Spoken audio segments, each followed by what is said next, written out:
What's up, everybody? Welcome to the CanesInSight Daily Podcast, powered by Anajar and Levine Accident Attorneys.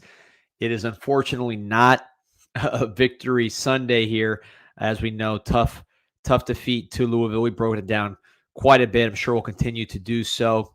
Had the post-game reaction from Pete. I did a show yesterday with my thoughts. I asked some more that I posted on CanesInsight.com. I'll post a little screenshot here in a second, but obviously a tough defeat, but big time news in the world of college football as Billy Napier, the head coach, now former head coach of the Florida Gators, was fired.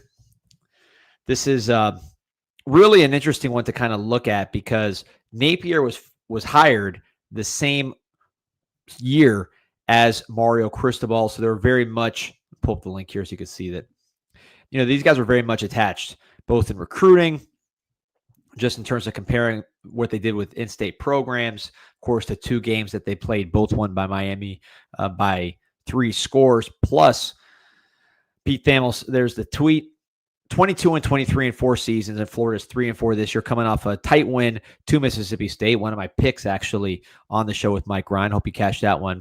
But bye week coming up, so even though they won a close game, decided this was the time to make the move before the inevitable bloodshed against the Georgia Bulldogs, which actually is a game that Florida might win with the way Georgia's been playing defense. That's actually not a given that Florida drops that game. I could see a new coach getting that quick bounce and actually competing with Georgia, potentially beating Georgia. I'm going to watch that game for a potential pick. But Billy Napier won't be there. He was fired. And again, I really think this is significant for Miami just because this was such a head-to-head situation. I mentioned they were hired the same year. I mentioned the recruiting battle. Just specifically, if you look at Miami's roster, you're talking about Mark Fletcher. A lot of people thought he was going to UF at one point. Samson Okunlola, heavy buzz to UF. Francis Mawanoa, heavy buzz to the University of Florida. Again, these were all direct head-to-head recruiting battles. Billy Napier versus Mario Cristobal. Josh Moore, who's been playing a little bit. Look on the other side of the ball.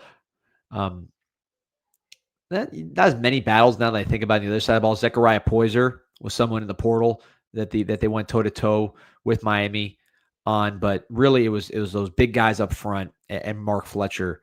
There were big-time battles. On the other side, Gators took, as Jay Campbell notes, Vernell Brown III and Dallas Wilson, 2 extremely talented true freshmen who are making plays right now for the Florida Gators. And I actually want to point this one out because this is an interesting one, which is Darion Coleman, Miami's quarterback commit for the class of 2026. He's not going anywhere.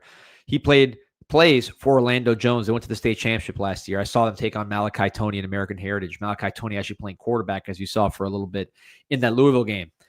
But this was the tweet way back when Miami was really, really going hard at Vernell Brown. You see Vernell Brown there with the Hurricane sweater. There's Darion Coleman with the backpack throwing up the U.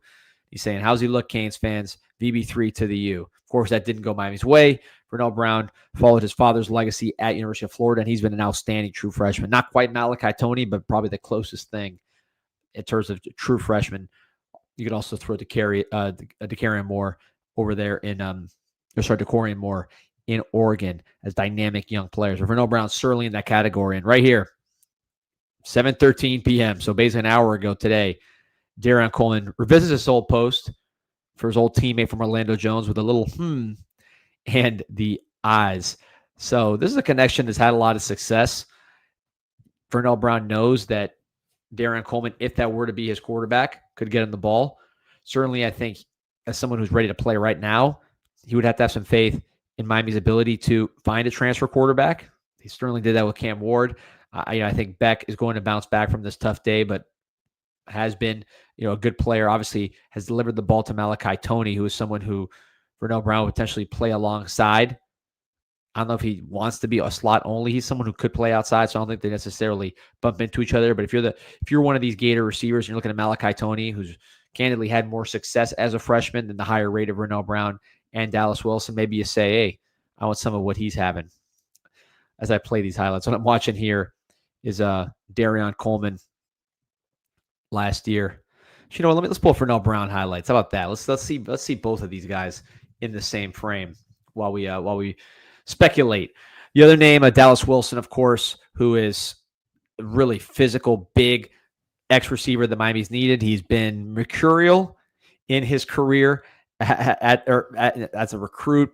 You look at what happened when he signed with Oregon. He flirted big time with Miami out of high school, ended up signing with Oregon way out west. And then before he enrolled, he transferred. So it was after signing day. I don't tell you the transfer or what, but then he ended up going to the Florida Gators after signing day. It was not a flip commit. He was already signed.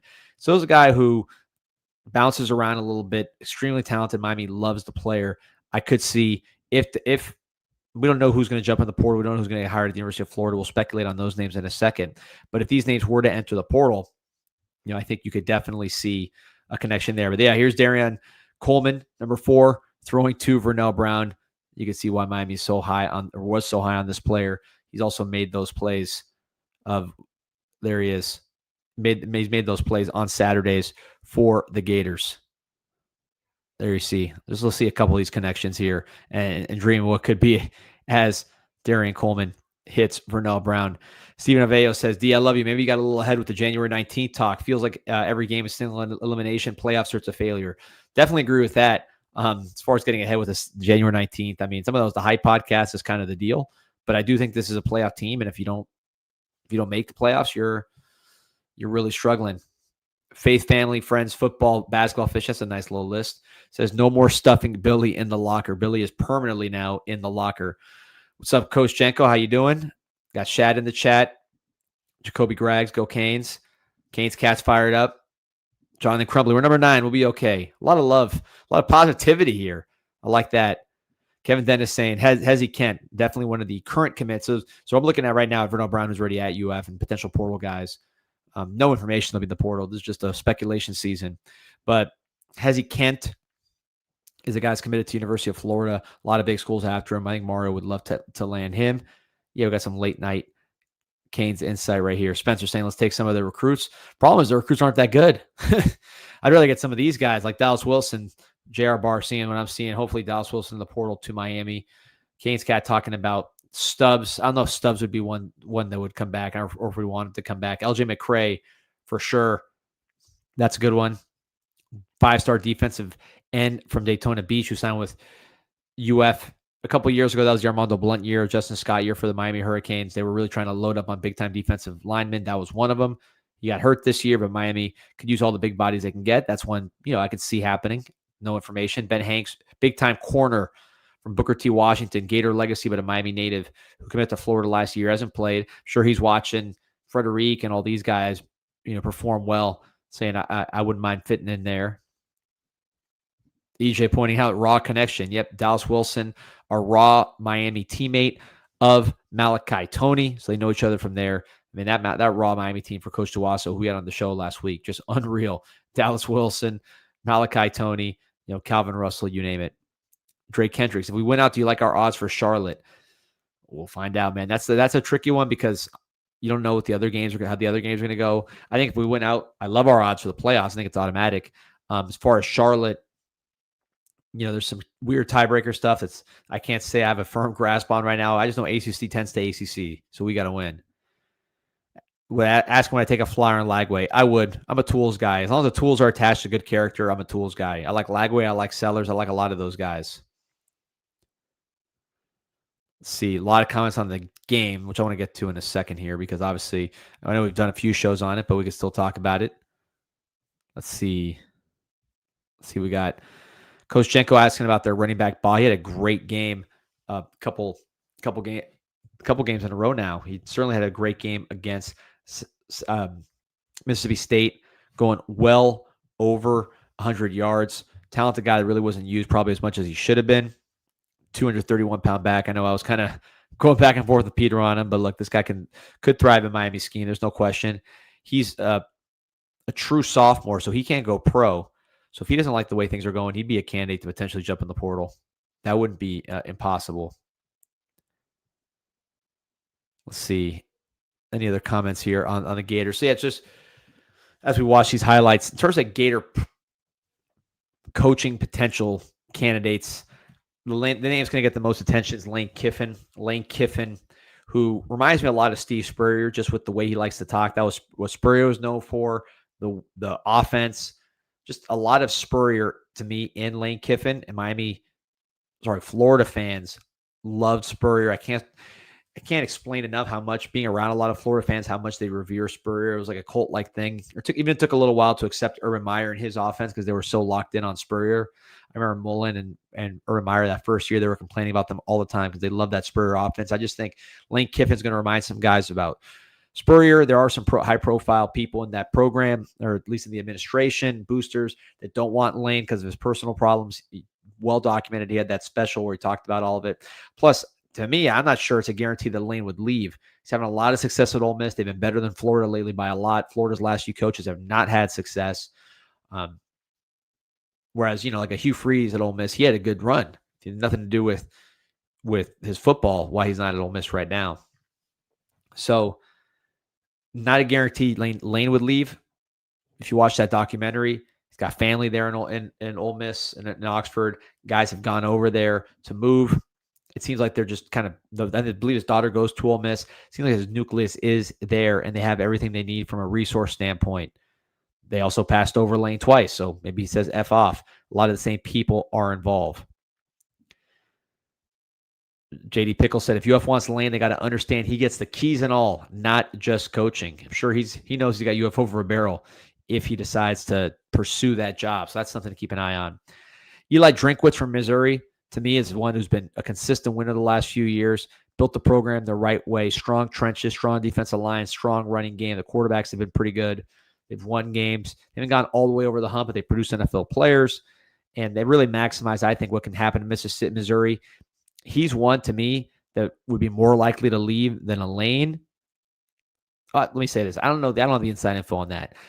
I would, if I was Drinkwitz at Missouri, certainly Florida's a major upgrade there. I think Lane has a tougher decision to make, but Drinkwitz would be one that would fit. Jed Fish, the Florida grad, the Washington coach. Question is whether Florida would think he's worthwhile. Washington 5-2, but not the strongest resume at the highest levels for Jed Fish, at least not yet. James Franklin, I think, would petrify me at UF or for FSU. I think he would be exactly what they need to get more talent on those rosters. One of the best evaluators in college football and a consistent winner. I don't think Florida would be the one for him, but FSU potentially. There's going to be competition for jobs. Auburn most likely is going to open up sometime soon here with the losses they've taken. LSU could potentially open up with the underachieving after they spent everything on the portal, spent everything on Brian Kelly. That's one I'm keeping a very, very close eye on. Of course, Florida State will be in the mix. A lot of jobs that could potentially come open. And if a Lane goes to Florida, so what does Ole Miss do? Like, there's been a lot of musical chairs here. Penn State, of course, I didn't mention. Penn State already open with James Franklin being let go decision. I don't think was the smartest thing in the world. A lot of Kenny Dillingham talk. Big win for him this weekend over Texas Tech, which had been dominant rushing the passer. He would be certainly a target if I'm a UF booster. Arizona State grad, so no guarantee that he would leave. But that's one. Yeah, Wisconsin coming open soon. Rhett Lashley, always a candidate for new jobs. Talking about FSU for him. Arkansas is already open. That's a spot where you can see Rhett Lashley going. He played there. He's from there. So the musical chair is going to be very interesting. I'll talk about Wisconsin opening up. To me, the best fit for Wisconsin would be if Brian Kelly gets fired from LSU. Would Brian Kelly then go to Wisconsin? Who knows what the buyout situation is? Sometimes these contracts have a duty to mitigate, which means you got to go find another job. You can't just sit on the sidelines and collect checks. James Franklin's like that, and then the school just pays the difference in salaries. That's why I think FSU makes sense, because he can go there for kind of cheap, basically the minimum that they need to pay him to mitigate. I don't know what the exact language of the contract is, and then Penn State pays the rest. So that's a pretty good situation for FSU if they want to get a cheap coach for a big price tag without them having to pay the full price tag, and he would beef up their talent quite a bit. Raising Cane saying Kelly could change his accent again. Get a nice Wisconsin accent like that show Fargo. Auburn for Rhett. I think what Auburn is, Rhett Lashley didn't have a good run at Auburn. He was the offensive coordinator for Gus Malzahn, was very maligned there, kind of remade his career outside of that So that was a low point for him. So I don't know if they'd want to be bringing back necessarily, although he's certainly proven a lot since leaving. Arkansas, to me, makes the most sense for Rhett Lashley, unless he just says they don't have enough resources, they can't win enough. Mike McDaniel going to college after Miami Dolphins fire him. Yeah, he's brutal. Brent Key, kind of similar situation to some of these other ones like Dillingham, where Brent Key is a Georgia Tech alum and they're doing well. So top 10. So is he going to take this opportunity to jump at the best team he could get to, Florida being one of those? Or is he like, I'm doing great at my alma mater, this is where I want to be. Just pay me, Georgia Tech, and see if he can get a raise out of it. Not sure. A lot of talk about Braum. I'd love to see Braum leave the ACC, although I'd hate to see him with the Gators. Very good coach. Again, alma mater, LSU grad. Is he, sorry, not LSU grad, Louisville grad. Is he going to want to stick around there and just keep doing what he's doing, competing in the ACC, or does he want to go for a national championship at a program that's won national championships before? These are the questions that need to be asked. Yeah, a lot of Jeff Braum in the comments. I think, again, that's the issue. Carlos had enough of Mike McDaniel. Shea Campbell, talk about Braum at a place like Penn State. Yeah, so that's the other thing, is you're balancing these Florida jobs, these Florida State jobs with an opportunity at Penn State. And that could be something. Ron the Man said James Franklin at Florida FSU would be hell for Miami recruiting. Quickly want to shout out my boys Anajar and Levine Accident Attorneys. If you or someone you care about is injured in an accident, you could be entitled to significant compensation. Dial 1-800-747-FREE, 1-800-747-3733. Take back control of your life with Anajar and Levine. Question if Dabo would leave Clemson. I think Dabo is going to stick with it. Although, look, you heard his comments. He was very much like, hey, if you don't want me, I'll win championships somewhere else. So that was kind of an interesting comment. Cullen Klein, former quarterback that killed Miami in 2012 with Kansas State. He's the Texas A&M offensive coordinator. That offense is humming. He could be due for another promotion. He's been on the upward trajectory for a while. Zach saying Matt Campbell will be a solid hire. I think Matt Campbell to Penn State makes a ton of sense. Again, I wouldn't have gotten rid of Franklin, but I think Campbell at Penn State would do a heck of a job. Iowa State, he's found NFL players, impact NFL players there. He's won a lot of games. It's a very tough program to win at, historically a terrible program. So I think Matt Campbell has done a really, really nice job, and the timing might make sense now with Rocco Becht out the door, just to say, hey, let's go and let's try to win now. Still a lot of talk about this weekend. Again, we'll get to that here in a second. We definitely talked about it a lot, and we'll talk about it some more, but I want to just get through these coaches because this is interesting to me. Brian Hartline, Ohio State offensive coordinator. Will Stein, Oregon offensive coordinator. Be solid coordinator hires. Look at the coordinator hires that have had success in the highest levels. Ryan Day, Kirby Smart, Dan Lanning. So coordinator hires are not the worst idea in the world. I think the difference maybe with those hires is those were already healthy programs when they hired coordinators, whether it was Kirby Smart, again, Lanning. Kirby Smart taking over for Ricks, which was a solid program at the time. Lanning taking over for Mario, and that program was doing a pretty good spot. It won some conference championships. Ryan Day taking over for Urban Meyer. They were even better than with him. I mean, they were rolling. So we'll see. I think if you're UF or FSU, what would scare me the most as a fan that wants them to struggle is like a program builder, like a James Franklin. That's really what they need, is someone to build their program and their talent back up. Maybe you could short circuit it with a guy like Lane Kiffin and his portal use and his offense. That could be a possibility. He gets attention. Drinkwitz, I think, is a program builder. We saw that at Missouri. Joe B says Indiana and Ewan, they made sure their coach got paid and locked in. Smart on their part. Certainly was. Then Marcus defending Beck. Canes fans disappointing how quickly they start hitting on Beck. Support your boy. Let's go Beck. Now I'm with you. Let's rally behind him. He's our quarterback. I think he's going to have a really, really good season here. Wouldn't be a podcast without the Jeremiah Smith question. If Hartline decides to leave with Jeremiah Smith, leave OSU as well. It's possible. I don't see it, but that would be a potential sliver. Going to be hard for USF to keep Golish. Yeah, he could be someone who fits in any of these jobs. Florida, he beat Florida this year. Florida State, certainly. I think probably Florida State more than Florida. If I'm Florida, I'm more in that Drinkwitz range or Kiffin range, where it's already a proven SEC winner. I wouldn't want to play around with a G5 guy after a Napier. You probably say the same thing about FSU, But I do think Golish, with the style of offense he plays, maybe a little cheaper than some of the other options, would make some sense. It's going to cost a fortune to get rid of Norvell. Yeah, great point by Jake Campbell. We have not mentioned Clark Lee at Vandy. Someone's going to offer him major money to leave Vandy. I think that's a great, great call. This is somebody who had an outstanding win against LSU. They didn't even rush the field. They knew that they were the better team. A lot of history at Notre Dame. He played, and again, what does this remind you of, right? Some of these other names we've talked about. He played football at Vanderbilt, so he is a Vanderbilt guy. He's had success with them, so maybe he wants to make that kind of a permanent thing. Vanderbilt does win championships in baseball, so could he make Vanderbilt a football program of that caliber if he keeps producing? Who knows? I mean, again, he's an alum, so it's a little different. Kyle saying, Dallas Wilson is my portal target. There you go.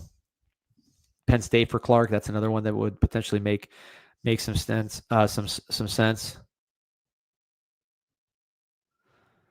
Yeah, I agree with Grizz. These 10-year deals with guaranteed buyouts are crazy. No other sport except college football. I agree. 5-year deals. What are we doing? We got to get this thing taken care of. John L. Will Ken Dorsey ever get a head coaching job? I don't know if he wants to recruit, man. Recruiting is a struggle. Coach Jenko says apparently Al Golden is the next head coach of Penn State. Wouldn't that be something after the first go-around when he was rumored every single time?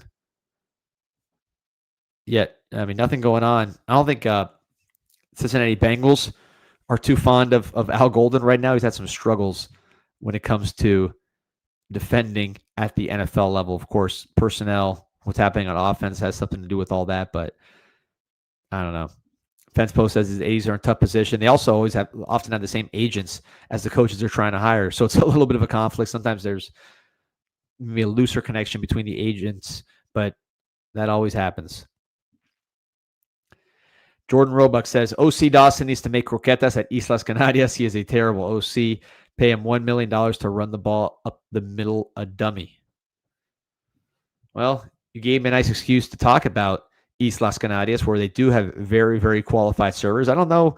Listen, I like Dawson, but you can't just put anybody at Islas Canarias. It takes a real culinary talent because it is the #1 Cuban restaurant on the planet. 7 different types of croquetas. Medianoche, pan con lechon, vaca frita, all kinds of classic options. You got the soups. You got the pastries, the empanadas, the caños, the bowls, some new stuff there, the cubaritos, some just new twist for the grab-and-go options. Plus, you got coffee, all the classic Cuban coffee options, shakes, juices, desserts, you name it. Cuban, traditional, or avant-garde new. They got it all at Islas Canarias, Cuban Express, right there in the Dayland Mall Dining Pavilion. Thank you for that transition. I appreciate it. There it is. Carla knows. Best croquetas in Dade County. I'd say the best croquetas in the world. Norvell is owed $58 million if fired, per the Tallahassee Democrat. What a life. $58 million. We're going 2-10. Almost 1,000 on. Remember to like and subscribe to the show. I appreciate everybody's support as we go through some of these coaching hires. Desmond Howard saying that Manny Diaz should get the Penn State job. I heard he's well liked there. He did a great job on defense. I'm not sure his head coaching resume is quite up to par as you look at the Duke Blue Devils right now. What's their record here? So if you look at the Duke Blue Devils coming off their 3rd loss this past week, they've had some tough opponents, but ultimately 3 losses: Tulane, Illinois, and now to Georgia Tech. A lot of self-inflicted losses. But look, if you're looking at Manny, there were 2 seasons of Mike Elko, 9-4 and then 8-5. Manny was first year was 9-4. We'll see what this 4-3 year becomes. But, I don't know if he necessarily improved the program. Certainly not in the way that Mike Elko did, going from 3-9 to 9-4 his first year. So I think that's one of the issues. Coach Shenko, do we hire Billy as an analyst like Saban would? Billy really, I think there were some black eyes and scratches from all those recruiting battles. I'm not sure they'd be together there. That'd be a match. Manny Diaz to his alma mater, FSU. That could happen. I would be very pleased as a Miami fan. I don't see that. Zach says, what about Tony Elliott to FSU? If he keeps winning, maybe. I don't know if that's there. FSU is still paying Willie Taggart $20 million for getting fired. Both of our rival schools have been on a string of some bad coaching hires, and can't say I'm upset about it, especially after, look, for all the complaints we have. We'll go through the Louisville game again, and once we get through this coaching talk. But a lot to be critical of. But at the same time, look at Norvell when he was hired. Billy Napier hired the same year as Mario. Who would you rather be right now? I think that's a pretty easy question. Fran Brown to FSU makes sense, but a similar issue, which is that, his team's like Manny's not doing too hot right now. So I don't know if he's in the position to move to a new team, even though he was hot last year with the talent that they had on Syracuse. So John Gruden love. He was smart to do that Barstool sports thing, because now his name is back in the spotlight. A lot of Dabo talk. I don't see Dabo leaving. I think he's just frustrated. If he made some tweaks, he'd be right back in business. A couple portal tweaks, and I think he would be right back in business. By the way, if you want to be back in business and you've been injured, you probably know how hard it is to sit on the sidelines, maybe even try to hack your own rehab, get back early. But if compromising your performance or movement is not an option, call the experts at the University of Miami Sports Medicine Institute. Whether it's a league competition with University of Miami Athletics or everyday movement, the University of Miami Sports Medicine Institute is the trusted choice for those who demand excellence. Set an appointment today at uhealthsports.com.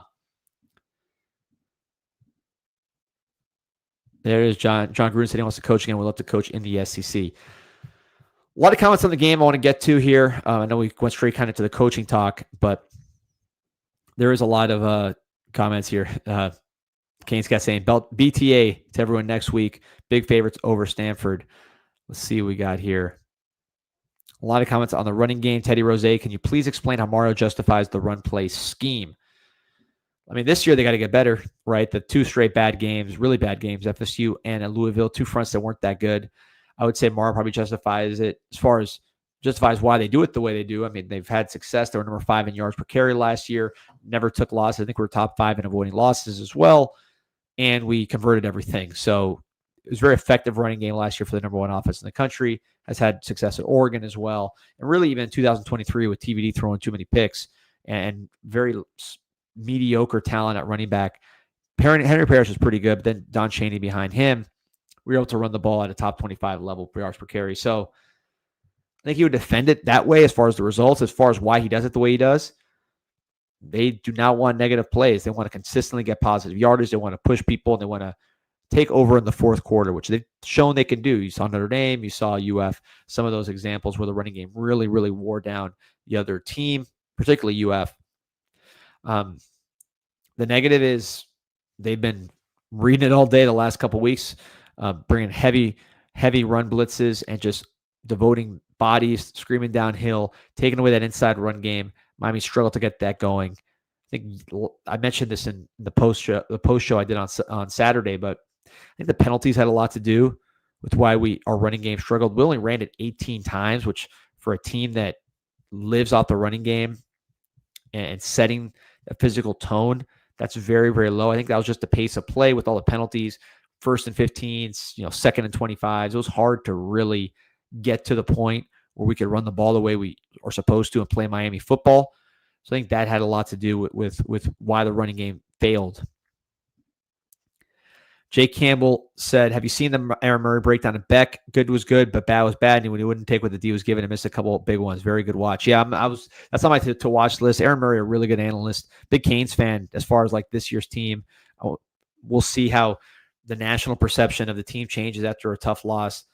I think it's going to be all about the response. But with Beck in particular, yeah, he clearly missed some open ones. Look at Alex Bauman on that one, that the first pick where he threw it to Malachi Toney, had Alex Bauman wide open for a long gain. The third pick, there was an open Elijah Lofton, but McCoy getting beat up front took away his ability to hit that target, which if he had a better protection, he would have found Elijah Lofton. But yeah, it was a tough performance, and he did not do a good enough job protecting the football as an understatement. 4 interceptions, hard to win with. But I still think Beck can get the job done. I'm excited to see him against Stanford. I hope he really takes the bull by the horns this week and shows he is the leader of this team. He's well liked in the room. I compare it to TVD because TVD was similar. Teams started really playing the pass. We had good protection, but we were throwing a lot of interceptions. And TVD never recovered. Beck, I think, is much tighter with his team than TVD was. So I don't know if it's the right comparison for TVD. I think Beck tight with the team. He's won a lot of games, almost 30 games. He's 29-4. Hopefully gets to 30-4 this week if they can take care of business. So, he's someone with a lot of wins and credibility under his belt and really gets along with his team. So I don't see him going into that shell without confidence of the TVD did. But you're going to see teams playing pass. You're going to see teams daring him to pass, very similar to what you saw with TVD. And TVD didn't matter. They had protection. Beck threw some interceptions with good protection this last time. Yeah, I'll talk about the post-game conference. I think the media probably blew that one out longer than it should have, but that's going to happen with Beck. Baggin says, with all Beck's experience, no way he can't read coverage rotations. I think he read pretty well. I think it was just bad decision-making, trying to force things, really trying to get the ball downfield. He says it could be a rock fight, 29-point spread. If it's a rock fight, that 29-point spread is looking pretty appealing for Stanford. I think we will be able to make some big plays. They're banged up on top of lacking talent, although they played great against the Florida State Seminoles, beating Mike Norvell and the boys. Raymond Wilson, why we have so many false starts on offense this year? Good question. I think the penalties are really, to me, the story of this game, along with the turnovers. It's not exactly breaking news, but here's a stat that I wanted to point out that troubled me quite a bit, which is, just pull up here. So it's early in the season, so I don't want to read too much into the exact ranking, but you look at college football team penalties per game. There you see Miami, 138.6. They had 9 this game, so I was right on schedule. Look at last year, right? So different set of players. Miami, 98th in the country in penalties per game. 2023, this is the TVD year. Let's see how Miami's doing penalties per game. 80th. Finally, let's look at the first year with Coach Cristobal, 108th. So that's not good. I mean, that's the whole tenure. A lot of penalties. Clearly, it was an issue in this game when you have 9 penalties and really untimely ones that had you behind the sticks constantly. I think that really set Miami's offense back because it's built on getting in front of the sticks. It's built on 3 yards on first down, 4 yards on first downs, 5 yards on first down, maybe 4 yards on second down, where you're able to get these favorable down and distances, help your quarterback convert the short yardage if you need to with your powerful backs, but really just control the down and distance, control the game. When you're getting penalties like they did when they did, you're constantly behind the sticks. You're throwing when you don't want to throw, and you see what happened to Miami against Louisville, where the offense really struggled, and they only ran the ball 18 times in a close game. It was a close game pretty much throughout. It wasn't a game that got away from them where they couldn't throw. It was a matter of the down and distance and not being able to control that. Let's see what we got here. A lot of talk about the false starts, the defensive shifts. Dizzy Dean points out, yeah, everybody does that line shift on third down to get us behind the sticks. It works. We jump. We jump every time. Baggin says this is simply not that good. Has a little margin for error. I think the O's had some really nice moments. I mean, Gators are not an easy defense to crack for other teams, and we handled them pretty good in a motivated setting. Notre Dame, which their defense was, had a tough outing against Texas A&M, but a good defense. First game, they were motivated, able to do what you need to do to win that one. Florida State, the offense lit them up. So I think the offense is pretty good, but we'll find out if they just completely roll these ACC teams. I thought that was going to happen against Louisville, quite frankly, and the offense is going to have a lot of success like it did last year and really dominate physically. They did not. So we'll see if they can do that for the rest of the ACC schedule. But I think they're going to have a chance to have some big, big games and probably have their best games on the remaining schedule because you play a Syracuse, because you play SMU, which has struggled on defense, Stanford, which has struggled everywhere, even though they beat Florida State. NC State really, really struggled on defense against Notre Dame. They got lit up. Pitt, Virginia Tech, kind of,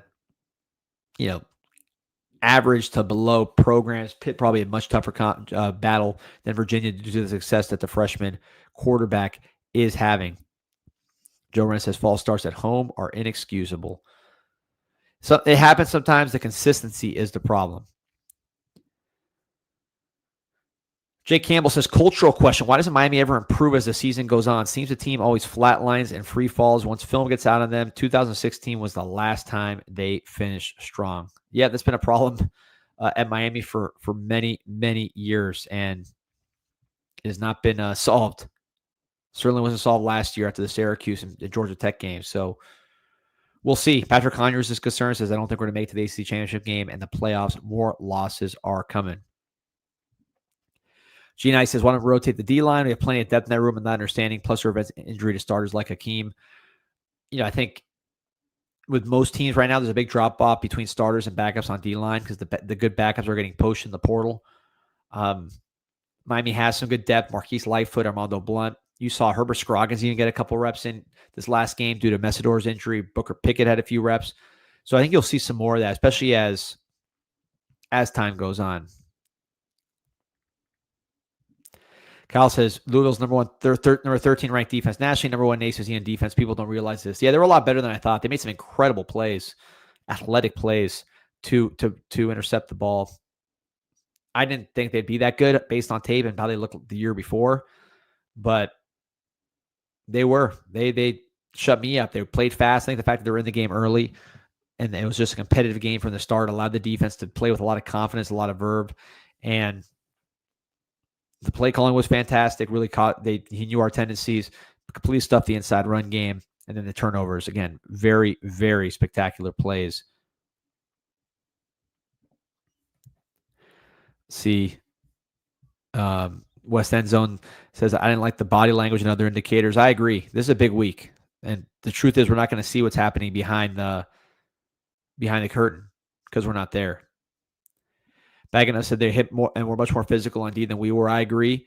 I don't think we handled that bye very good. That little segment where you bye, then you played FSU, then another bye.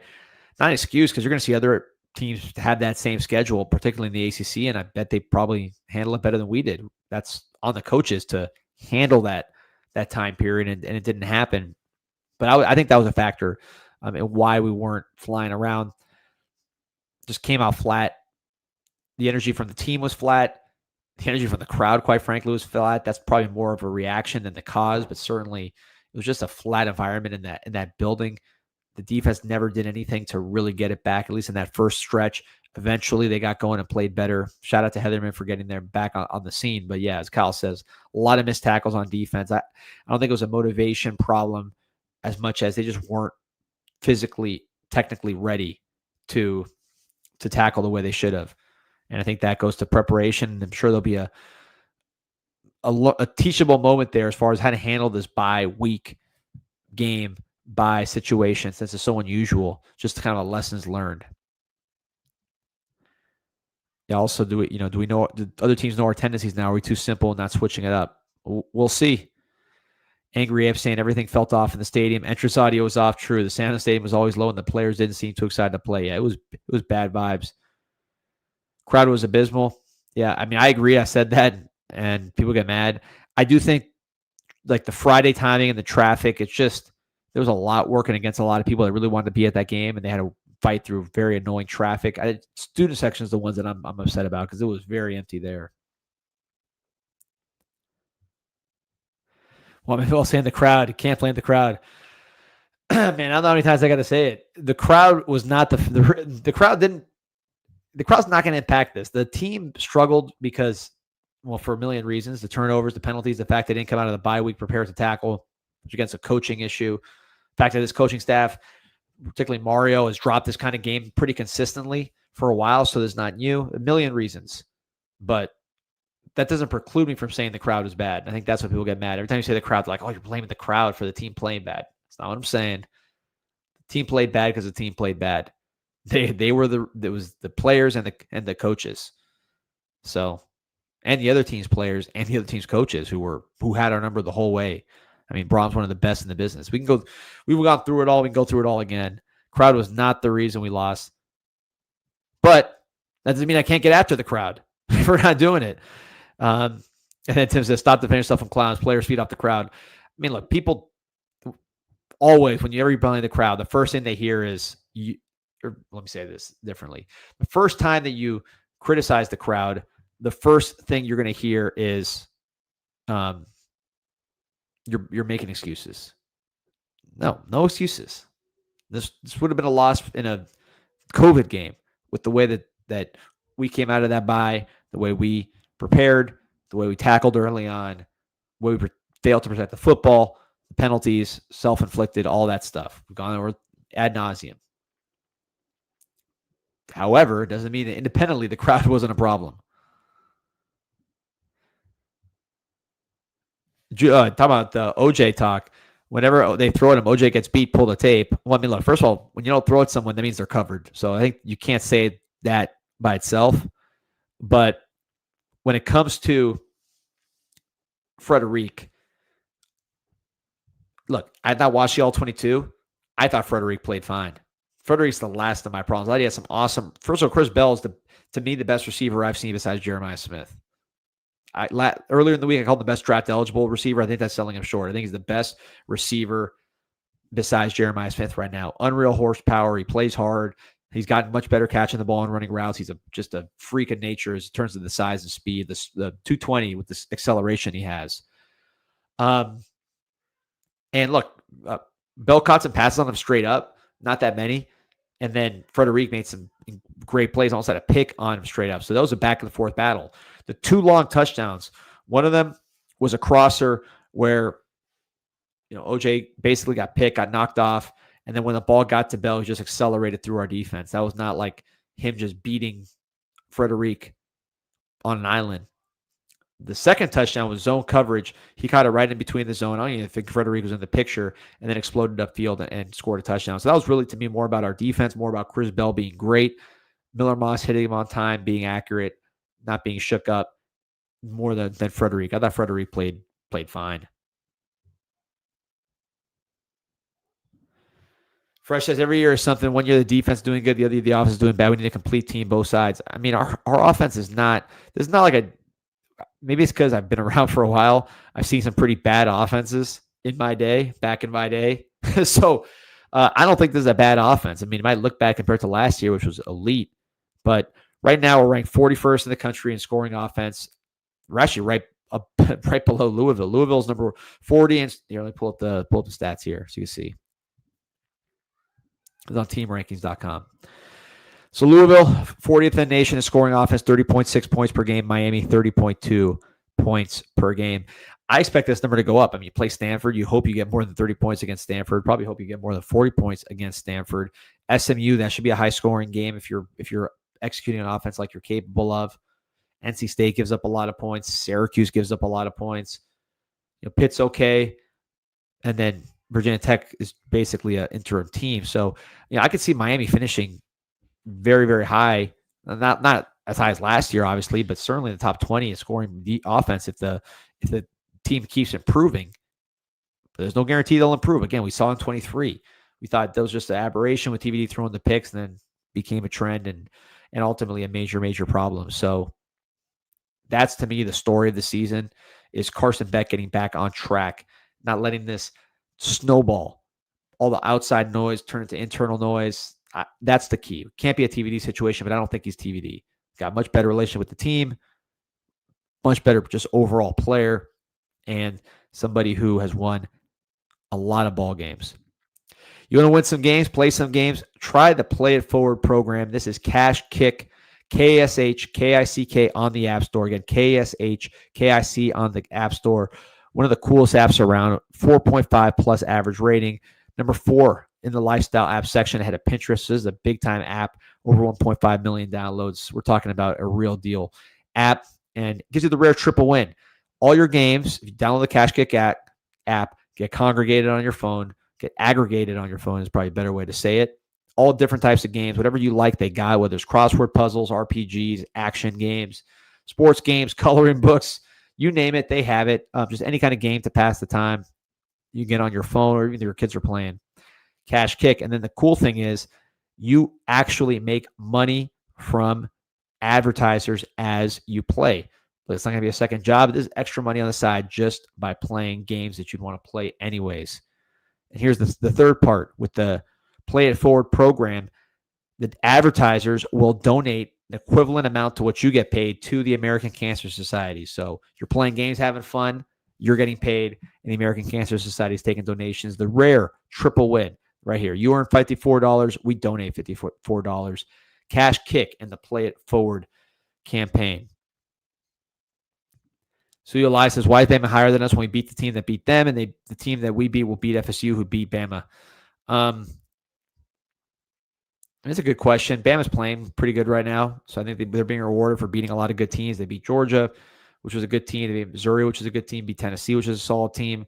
So, they're playing really well, particularly on offense. They remind me a lot of the Washington team, that Kalen DeBoer had when they lost to Michigan in the championship game. 3 great receivers, great quarterback, probably heavily weighted towards that side, the passing game.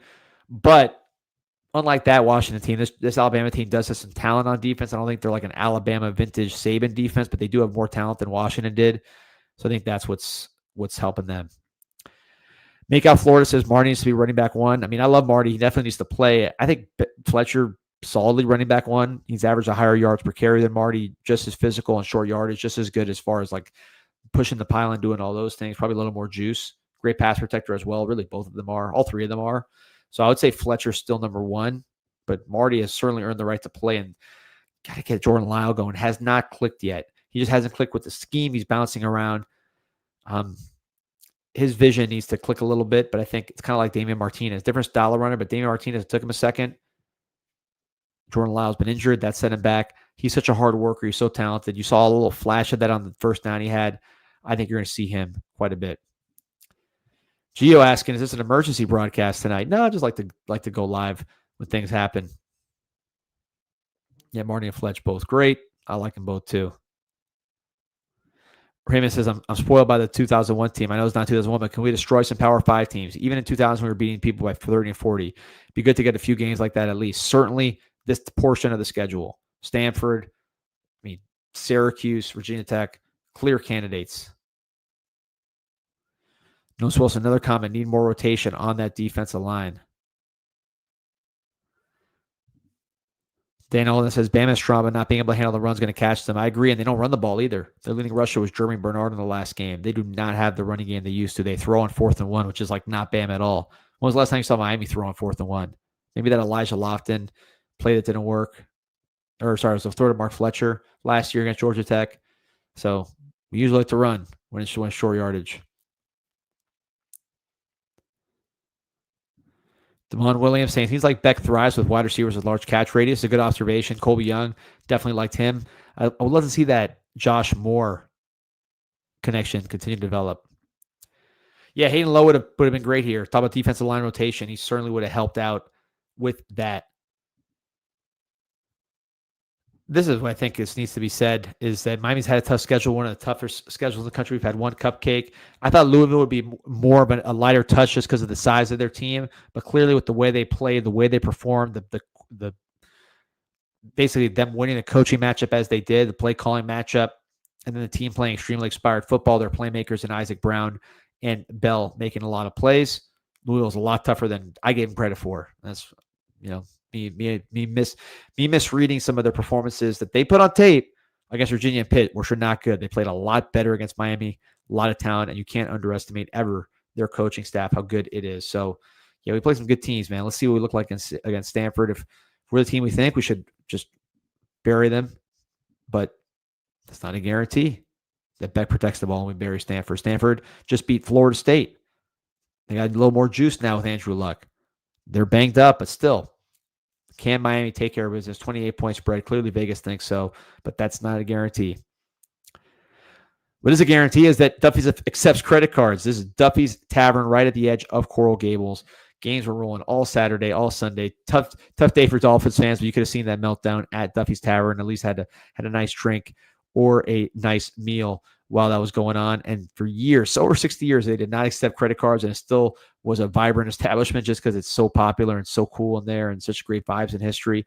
But now we're in the 21st century. They are accepting credit cards. Yes, really. The menu's been revamped. A lot of reasons to go to Duffy's Tavern, right there on the edge of Coral Gables, the home of the Miami Hurricanes. Over 1,500 on, like and subscribe. Jonathan Crumbly asked, and you see Horton making plays for Georgia, including the last deflection to end the game. Yeah, I did. And that wasn't just Isaiah Horton. That was Josh Horton. That was Josh Horton for Georgia, for those who don't know what I'm talking about. Defensive tackle. Never really played for Miami. Was always injured. North Carolina kid. A guy we flipped from North Carolina, but an Atlanta, Georgia kid. Goes back home to the state of Georgia.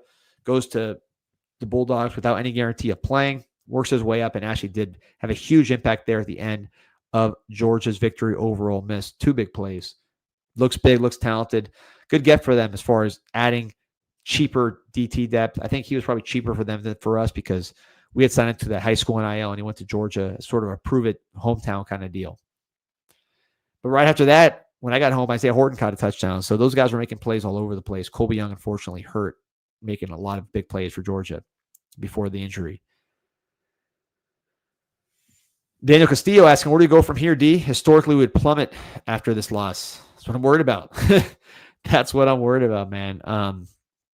History has not been good to us at this time of the year, this time of the calendar. They got to show they're better than that. I mean, there's no other way to say it. You hired Mario to get through these kind of things that happened to us for 20 years. He's done that in some respects. Some respects, the curse has been harder to shake. This is one of them. Last year, we struggled in November, struggled against Georgia Tech, struggled against Syracuse. Fell out of the playoff picture. Can Miami get to where they need to be? Like Daniel Castillo said, historically, we would plummet post this loss. Burstone, appreciate it. Smash that like button. It's free. Shout out to the villains. November swoon always looms. Bagging up with the bar.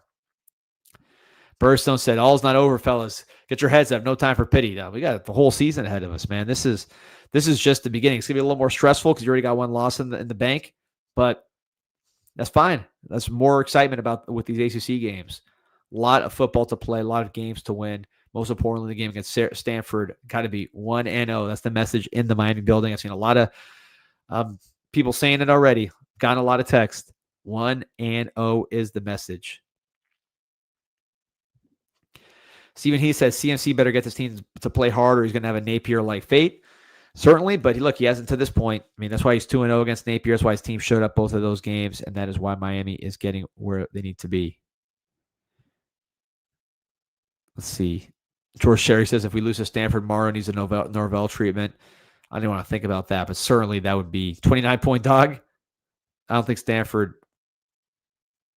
is looking too hot going to that game, particularly with their injuries, but we'll see. I think it needs to be a get-right game for Miami. It's not just a get-me game. Miami needs to win. I think Miami needs to win and execute well and get some confidence back flowing around Beck. Rock and Rant says, I think it's fair to ask why Morrow keeps having this kind of problem with these games over and over again. Yeah, 5 losses recently as a 10-point favorite. I think in that same time span, Kellen DeBoer, Hugh Freeze are the other ones that have had as many. So, look, you have to be a good coach to have that many 10-point spreads in your favor, but at the same time, you can't be losing those games. So, it's not a stat you want to be part of, but it's been a consistent thing going back to Oregon. Grizz wants to know who gets the branch manager job at the Dodge dealership, Napier or Norvell?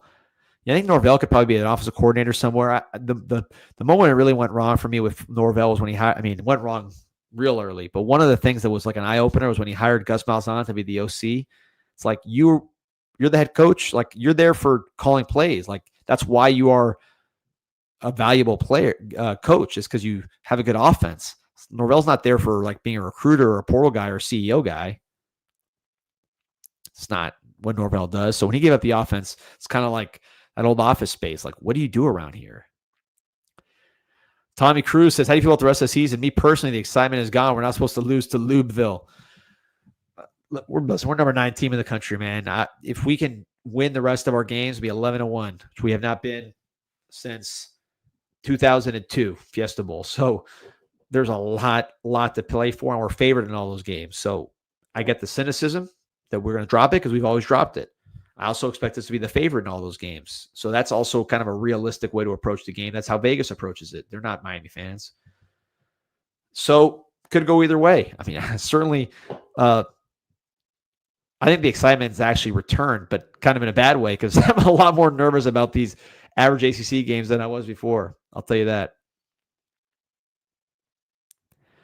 Night King says, start Emery against Stanford. I have faith in chemistry with Malachi and JoJo back in the spring. I think you roll with Beck until you really can't, and you got to just try to build him up because I think he just has more twitch in his arm, more quick twitch, more experience, obviously a lot more experience than anybody on the team at quarterback and really most people in the country.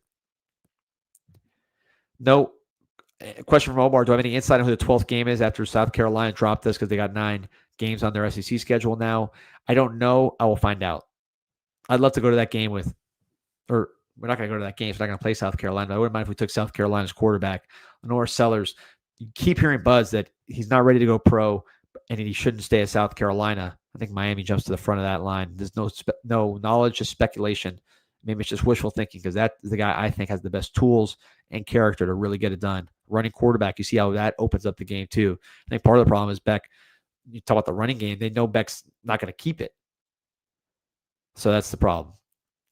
JB says, state-owned media, speak on Mario, please. Man, bad loss. Out-coached by Braum. He'll tell you himself. I think the biggest thing as far as a Mario-specific point, we said it. He's lost 5 games as double-digit favorites in recent memory.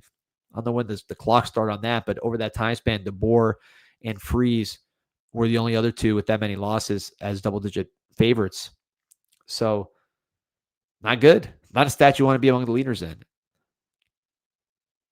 Do I think he's doing a good job overall? I mean, we're number 9 in the country, and I have memories of how bad this team has been for 20 years. So I like where we're currently at. There's no guarantee we're going to stay there. You lose another game, you're not going to be number 9. So I think the rest of this season is going to tell us a lot. This is a big stress test for the culture Mario's built. How are the players going to react to this defeat? How is Carson Beck going to react to this defeat? I think those are all going to be part of the big story here. Baggins says we need a consistent threat outside Tony. Can't carry this alone. I agree with the first part. You need another big chunk playmaker, another speedy guy. Marion has a lot of speed, but he hasn't been able to do that as a receiver yet. We need more just explosive threats outside of Tony. I agree. But to say he's carrying the O alone or the passing game alone, CJ Nell has been outstanding. CJ Nell has been outstanding. He's a name brand receiver in this country. Anybody would love to have him. He's not going to be that speed threat. So I agree with you on that, but I don't underestimate TJ Daniels. TJ Daniels is a real receiver that every team would love to have. We got to get the running game going too. This is supposed to be a big part of this team. I think it will as these weeks go on, but you got to do it. Stormback asking, is Dawson or Mirabal responsible for the running scheme? Needs a drastic change as it puts us in a disadvantage. I mean, definitely more Mirabal, I would say, but it's been a very effective scheme. Like I said, we were number 5 in the country in yards per carry last year. Top 5 in avoiding negative plays. Number 1 in third down percentage. Number 1 offense in the country by a mile. We converted short yardage frequently and easily. So the running game was really good last year. This year, it's not so good after these last 2 performances against FSU and Louisville plummeting down rankings. So they got to get it back up, get right opportunity against Stanford, which, is just not that type of team. Well, I did a pretty good job. Let's see the FSU stats here. This is a game FSU should have never lost, not just because they were playing Stanford, but statistically. So I'm just going to look at it. So, FSU passed for 311. Stanford passed for 161. Both teams rushed for about 133 yards. So, nice performance by Stanford's defense against FSU's running game, which had been outstanding before running into Miami. Jojo Gunn said, didn't see Sellers play, but 124 yards passing and 1 on T is not very impressive. He didn't do good in that game against Oklahoma. He's had a bad season, but I think that's why he'd be available instead of being a first-round pick in the NFL draft, which is what he was projected to be before. But I think with him, great intangibles, a guy that everybody says is so super locked in, great character, elite tangibles. I mean, his arm is as strong as anybody he can run. He's extremely strong, adds a different dimension that we haven't had in Miami. He's this direct king. So I like him. I like Lenore Sellers. I think he's going to be really good. He just needs help. Right now he has Nicholas Harbour is really like a track runner more so than a receiver is going to get open and help him. No one like Malachi Tony. So I think that's a fit that could potentially make sense for him. Makes sense for us. Portal isn't up until January, though, so there's a little bit of time. One cadet said, this style of running isn't conducive for South Florida running backs. That's why they go to Ohio State. They run out of 3 receiver sets. I mean, we got Jordan Lyle and Mark Fletcher from Ohio State. That's where they were headed. So, yeah, I think that's part of it. Hunter Leffler saying OJ Frederick's laughable, not a man guy in any way. I mean, the second touchdown was in zone. It wasn't even anywhere near OJ Frederick. And the first one we talked about, you go watch the replay. He was picked out of the play, and it was mostly run after the catch. It wasn't like Bell just beat him man to man. In fact, those battles were pretty even, back and forth. So I don't see Frederick. He obviously struggled in the Syracuse game last year, but I think this game is much different than Syracuse last year, and I think overall he's having a good year. Dan Ellis says QB class is weak. Seller's still a first rounder, maybe not top 3 now. It's a weird year. I wouldn't go pro. I mean, it's one of those things where people are going to want Ty Simpson to go pro, Dante Moore to go pro because maybe there's less competition, John Napier. But I would stay if I was all those guys. They need reps. The guys that should be going pro are Nussmeier, Beck, Mendoza, the guys who played a lot of football. That's who I think those are the guys that should go pro. Yeah, maybe Ty Simpson leaves early and gets drafted high, but if he's not ready to play, it doesn't matter. You want to go to the league and perform. El Rico says John Pro Mateer can go pro. I think he needs more reps just to get more disciplined. That run around stuff, go to bad team in the NFL, you get killed for that. Look at Cam Ward, who's much more sophisticated passer than John Mateer at the same age. Over 1,700 on, like and subscribe to the show. Remember, check out the Miami Hurricane team store. Promo code INSIGHT20 gets you 20% off your first item. Look at this, built for Miami, styled for you. You can sign up for the mailing list, get a chance for a win. Enter for a chance to win a helmet signed by Malachi Tony and CJ Daniels, one of the top wide receiver duos around. Just go ahead and all you got to do is enter your email, sign up for a mailing list, and you get all that. All the different items here. Still show your support. Yeah, we're upset about the loss. You're still going to need gear when you show up to the Stanford game to cheer on our Canes in a noon game. Hopefully that atmosphere might not be too hot. We need help there. All right. Appreciate everybody's support. Remember to like and subscribe to the show. And we'll be back tomorrow morning, bright and early, ready to rock and roll. Thank you for this late night edition of Canes Insight and joining us. Go Canes.